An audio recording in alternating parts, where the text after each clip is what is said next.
Assalamualaikum. Buenos dias. So today, we're gonna tour you. Here in Basilan National High School. Let's go! Let's go! So today, andito tayo sa old building ng Basilan National High School. Tara at puntayin na natin sa loob. Let's go! Dito na tayo sa BNHS Lumang Building. So, let's go. Come here. So, makikita natin dito sa taas na marami talagang mga trophy. Like, that. Tignan mo. At dito naman, makikita nyo yung mga pictures ng mga students na 90s ata. Yeah, 1972 hanggang 1973 pa yan sila. So, parang mga ilang taon na din, no? Ang dami pa doon, mga trophy. Akyat tayo. Dito nga tayo ngayon para magtanong-tanong kung ano ba talaga ang meron sa building na to. Tara at tanungin natin si Mr. Amo. Magandang umaga sa inyong lahat. Narito po tayo ngayon sa old building ng Basilan National High School. Makikita po natin sa building na ito may mga task force office at supply office. At narito rin po ang mga trophies na napanalunan ng mga estudyante na nag-aaral sa Basilan National High School noon. Ito po ang isa sa mga trophies na napanalunan nila. Meron po dito sa mga basketball, gymnastic at iba pang mga sports. Narito rin po ang mga larawan ng mga estudyante na nag-aaral mula sa 1972 hanggang 1973. Yan po ang mga larawan ng mga estudyante. At yun lamang po ang mga patungkol sa building na ito. Ay, maraming salamat, Mr. Alpa, sa mga impormasyon na pinahiwatig niyo sa amin. Pero maaari niyo po ba kaming itour dito sa Basilan National High School?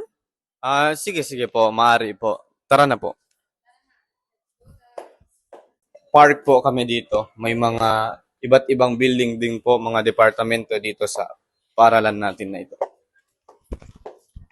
Ito naman po yung pinakamagandang park dito sa paaralan namin. Ito naman po ang mga napakalaking puno.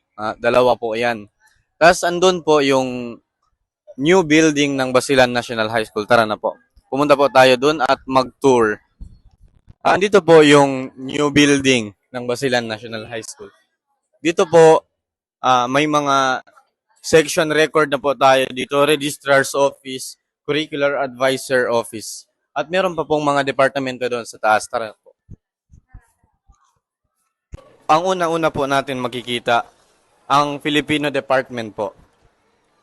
At ang Guidance Office, dito po yung mga pasaway na mga bata, dyan po sila dinadala. Dito naman po sa ikalawang pangkat, may mga department sections po tayo.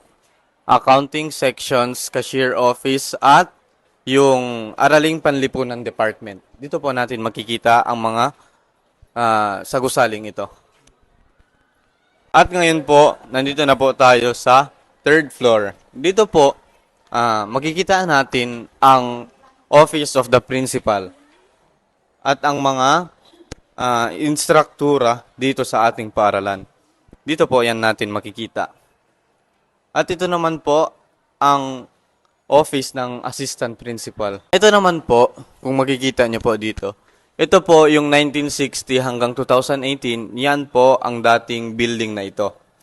So, after how many years, pinalitan po nila. Ginamit po nila yung pag 2019 hanggang ngayon po, 2024, naging ganito na po ang ating paaralan. Tinatawag din nila itong Gabaldon ngayon. Dito na po tayo sa pinakahuling palapag ng building na ito. Tingnan niyo naman po, napakagandang view. Dito po ginaganap kung may flag ceremony po. Dito po yung mga ginaganap yung mga announcement sa palapag na ito. At dito po makikita nyo may mga grade 12 faculty room, grade 11 faculty room, at saka ang English department. At yun lamang po ang nilalaman ng bagong building na ito.